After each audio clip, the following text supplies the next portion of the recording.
Anybody hear me all right?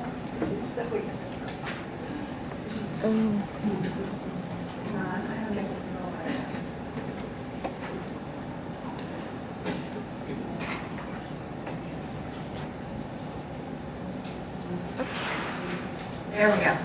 So this is my Abby, and she's one of my acute care team leaders, and she actually is the ball of fire behind our cauti. And I really wanted her to be here today and give this presentation because she's working on a bachelor's degree, and that's a big part of it is public speaking. But she also has class tonight, and she thought that this would make for an incredibly long day. And so we left her at home to fly cautis. But isn't she cute? Coffeyville Regional Medical Center, licensed to 148 beds, so we're fairly small. We're not critical access, and so that puts us in a little bit of a unique situation because we're not really small and we're not really big, and so we just kind of make things work for us. And so hopefully how we have been able to adapt some of these projects will help you guys. We have a lot of things going on in Coffeyville. We have radiation oncology, we have ICU, ER, surgery.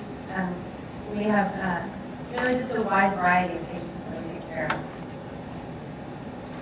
We have a rehab, we have a skilled nursing facility, and that's a little bit unique. Not a lot of hospitals have an in-house skilled nursing facility. We have a full rehab, and we have home health. And so we tried to really pull this together. Because of our small size, a lot of our nurses share between units, and so really initiatives that we roll out really works best to just roll out to our hospital because our nurses aren't just isolated to one unit. They may go to skilled nursing one day, they may be on acute care the next day, they might go to ICU. And so it just works really well for us to have projects that are really kind of a hospital-wide initiative. Cauti is our most common healthcare-associated infection. We started, and so that's what makes it really important for us. We started participating in the CASP in 2011, and so when cauti came around, Michelle called us and said, hey, guess what, we got another initiative. Honestly, I said, really? Another one? Somebody else needs to do this. So that was great though, because I learned a lesson in CASP that I cannot do this all by myself. The infection preventionist cannot drive the program. I can educate, and I can cheerlead, and I can mentor, but I cannot be the motivating force that actually is out there because I'm not on the floor every day. I'm not working side by side. And so from the experience from the CASP project, we decided to choose a different type of team for our cauti program. And this has been very successful for us. We chose team members from our emergency department and our acute care, all frontline nurses. So our team leader, Susan Thomason, is an ER nurse. She's fantastic. She's been a nurse for, I don't know, she's been at our facility for 17 years. She's worked in the float pool. She's worked as a team lead on acute care. She really has a mentoring spirit. And so she is our team leader, and she really just took charge. Abby and Carrie were two frontline acute care nurses, both young, both energetic. Unfortunately, Carrie is no longer working with us, but she really has been very instrumental in getting this program going, so I wanted to give her that credit too. And then Abby, the cutie patootie on the front page. Our chief nursing officer, Laura Reskinkle, very fortunate at Coffeyville. My chief nursing officer was the infection preventionist before me. She's my mentor. And so she has that mindset, she has that attitude, and she's very supportive of any of these initiatives that I decide to jump on board. And me. And then most recently, we've added Renee to the team. Renee's our acute care director, and she's been with us for just a couple months in that role. So how did we roll this out? We started with the science of safety video. When we showed that at the leadership team meeting, actually Susan did all of this. I just sat back and kind of gave her support. She showed that science of safety video to the leadership team. She also showed it, we thought it was a little bit long for our medical staff. Doctors have short attention spans. So she condensed that into a PowerPoint and presented that to our medical staff. And that's a picture of our team.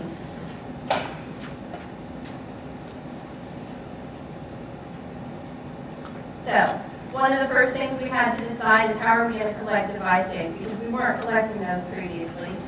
And I discovered very quickly that it was not going to be easy to glean that information out of our EMR as it was. And so I just, we're just going to have to count them. Susan took that upon herself. She created a form for everyone to fill out. How many Foleys do we have at 1 o'clock in the morning every night? And how many, well, we do the same thing for central nights as well. And so we just write that down every night. And Susan works every weekend, and she collects all that data. If somebody didn't fill it out, she finds out what it was and touches base. And that's just how it's worked well for us. I'll show you here. We've made a few changes in our documentation, but I still think this, at this point, works best for us. So, this is appropriate documentation. We had to work with IT to develop order-driven assessment for insertion and removal, and also to prompt our nurses to show appropriate use, to prompt them to assess appropriate use, and to prompt them to ask for removal if it was not an appropriate use. Couldn't quite get there with the nurse-driven removal. But our nurses drive our removal in the fact that they do request that from the physicians. We really empower them to do that. So this is our old documentation. We have, that's all it asked for. That's what we were assessing. It had a catheter. What did we do to it? Did we put it in, take it out, clamp it, whatever? How did the patient tolerate it? And what color was the urine? I don't know if you guys are familiar. You should be familiar with the NHSN criteria. It never asks what color is the urine. There's a lot of things it does ask, but the color of the urine doesn't have anything to do with the criteria for being NHSN. So, we worked with IT, and this is the new form that we came up with. Not a form, it's on the computer. So we want to know, and this is driven by the order to insert the catheter. So as soon as the doctor says insert Foley catheter, this automatically is populated into the nurse's intervention list. We want to know the insertion date, the insertion time, but we also want to have that insertion date and time each day on our daily assessment. And so as they document, they're pulling that information across so that they know this catheter got put in 2 days ago, this catheter got put in 3 days ago. So they're thinking about that. What department was it inserted? What size bulb? How much was the residual? Things that were not on that other form that you kind of need to know. And then we have the daily assessment. What is the appropriate indication on this shift for this Foley catheter to be in? Maybe it got inserted in ICU and the patient was on a lot of Lasix or the patient was on dopamine, dobutamine, and they did maybe need to very closely monitor their output. But now they're on acute care and they're getting their Lasix once a day, twice a day. It might not even be IV, it might be by mouth. Now it's time to think about getting that out. So every single shift, this documentation is done and it prompts them. If it's not an appropriate indication, one of our former CNO, I like to say, and then what did you do? Okay, and then what did you do? So, not an appropriate indication, what did you do? I called the doctor. And then what did you do? I wrote an order to DC it. And our doctors love to say bladder train for 24 hours. You know, I haven't found a great way around that yet. I say it's probably more beneficial to this patient who's had a Foley for 3 days to just get it out on day 3. We bladder train. You know, it's a battle. We just keep working on it. So, here's our daily assessment, and this really answers the questions that I need to know. Did the patient have any other signs or symptoms of urinary tract infection? And then, when the order is given to discontinue, this assessment populates their intervention list. And this prompts for the removal date and the removal time, and this automatically stays on their assessment for 48 hours post-removal, so that they can be thinking about it. Maybe the patient got that catheter taken out before they came to acute care out of ICU. So the acute care nurse, they don't even know the patient had a catheter. And so they're not maybe tuned in to watch for signs and symptoms of a UTI. But with this assessment, then they know for 48 hours they're going to be watching for any of these signs and symptoms. So Susan, Abby, and Carrie developed an education, and they put it together all by themselves, and they presented it, and we presented it all over the Sneakin Hospital. We had it at 6 o'clock in the morning. I think Susan maybe came in and did it at 3 o'clock in the morning for the night shift.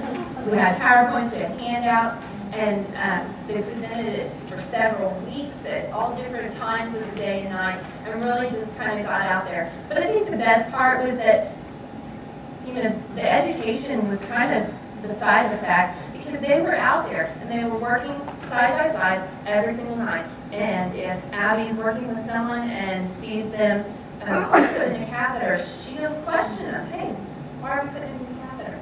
Or, you know, she goes in to help turn a patient. Why does this person have a catheter? And so she's side by side, and she's a coworker that they trust and they respect and they have a good rapport with.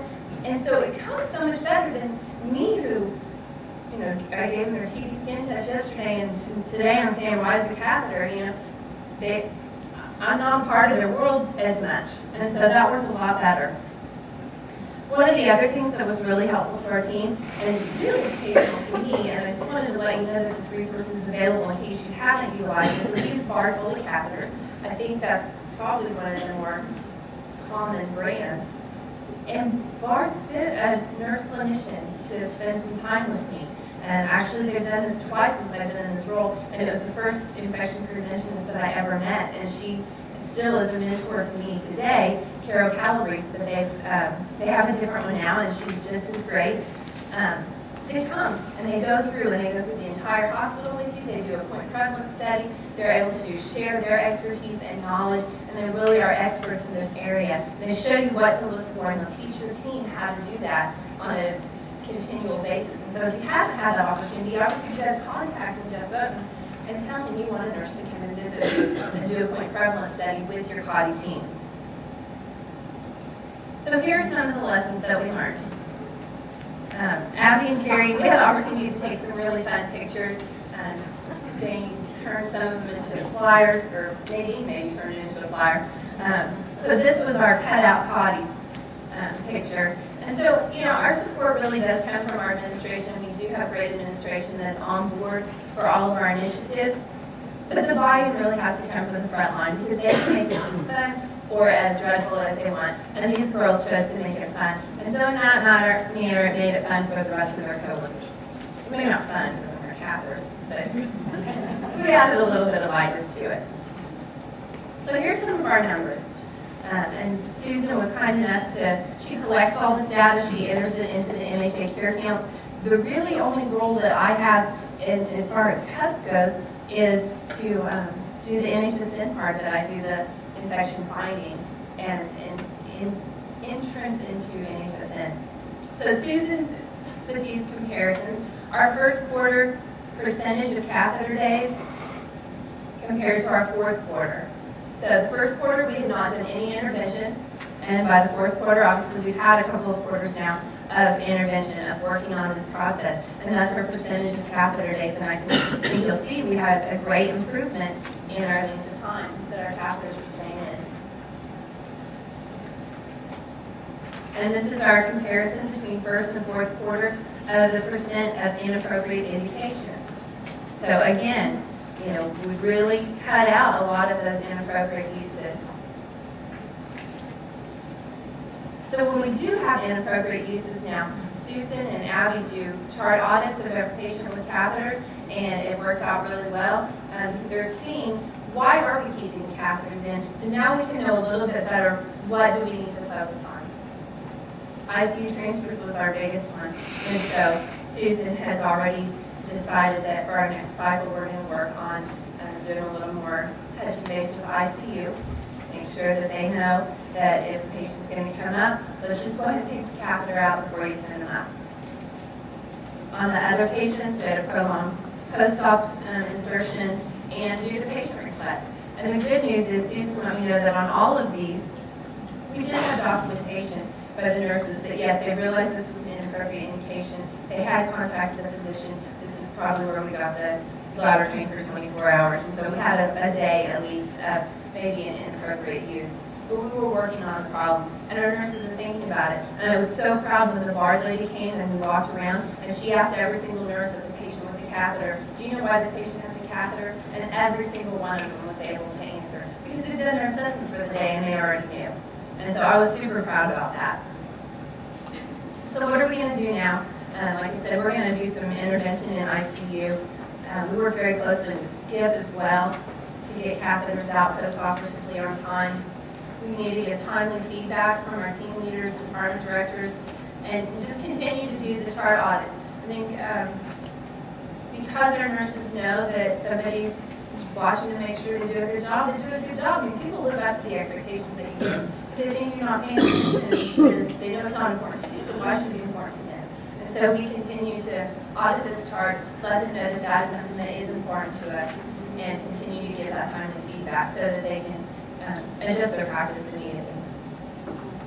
This is one of our run charts that we made for the cauti project, and so it's just kind of a little example of a way, and we have we've done these several times throughout the course of the Kahan portion of this, and we'll just continue to go along with that and continue to do our PDSA cycles. So this is the flyer that Nadine made KFMC. I stole it from somebody else and started working on it for you guys. Ours is cuter though. Well, anyway, so take some fun pictures. That is a clean catheter, by the way, hasn't been used. And so just get one out and have fun taking pictures and see what you come up with and send it to Nadine, and she'll just fix it up all pretty for you.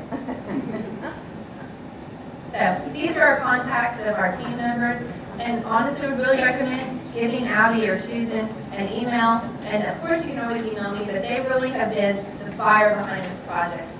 I'm just so proud of the work that they've done on this, because it made my job so easy, because all I had to do is just kind of give them a little bit of encouragement and support, and they've really done it. And so that's how CRMC, I feel, is really, I think we're in a good place to sustain. And just like we talked about already this morning, you know, it is kind of, we jump from initiative to initiative. We're doing okay on Foley catheters, so now we start working on surgical sites, or whatever the fire is that we need to put out. And so, you know, this week I think we're good. Next week we'll see. We're going to have a run of them now that I said that. Are there any questions? Great presentation. Thank you. Do you think if you had a physician champion, that would help with leaving the podium to do bladder training, things like that? Is that Sure. even possible within your organization? If I had a physician champion that really was on fire, yeah. I haven't quite got the right person for our team yet. That's not. Mine is just a suggestion. I'm from Shorty Mission Nicholson, I'm the manager there. And one of the things we came up with is a nurse-driven policy where they just, depending on the guidelines, they will just continue ahead visit the Foley without having to call the doctor every time. So that might be something to think about. And again, that's something that we've tried. We can't give our own flu shots either. We need to get an order for that too. Our culture is changing. Our physicians are, they've been with us for a long time, and they've been practicing medicine the way they've been practicing medicine for a long time. And so it presents some challenges. We don't have new, young, gung-ho docs right out of school, although we're getting some, so that's exciting. And it has, I think, made some of our other doctors step up their game a little bit. Hey, the last in your presentation as always. So just kind of curious about kind of your CEO engagement and kind of your CEO's knowledge and awareness of what you're doing at the unit level, and in your case, hospital-wide. Sure. We, in the middle of this project, changed CEOs, and so we're kind of breaking in our new CEO, and he's learning the ropes. But before this actually happened, when he was our COO, he was my champion for the CLABSI project, and so he was already very familiar with the CUSP initiative and the science of safety. And so he really also is very supportive. He makes rounds daily on the units as well. I don't know that he would, I'm sure that he doesn't really think about catheters like I think about catheters. It's not on the forefront of his mind. But he is rounding, he's present on the units every day, and he does care about this. I give him our data. We just had our infection control meeting last week where I presented all of our 2012 summary data. We reviewed our goals, and then all of that. And you know, they want to know that. They want to know what are my goals, what are my plans for next year. And so they are very involved in our goal setting and our achievement or partial achievement of those.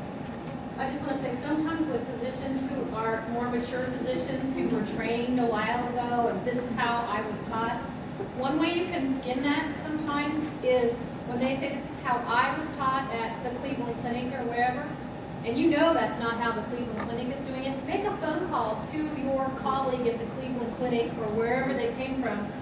Get information from them as to what the current practices are and take that back to the doc who is bowing to Cleveland or Mayo or wherever they came from and say, well, you know what, this is how they're doing it now, and it actually can change their clinical practice. That's a great idea. And just an experience that I had recently, even though you may not have a contact at whichever facility it is, the APIC website is a fantastic resource.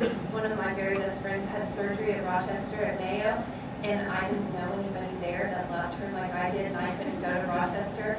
And so I called, or I emailed using the APIC website, and I just found an infection preventionist at Mayo. And she was so kind to go and check on my friend, and actually spoke with the family several times. And so, I mean, you can reach out that way, and it's a fantastic tool. So maybe that is a good way to network and make some connections.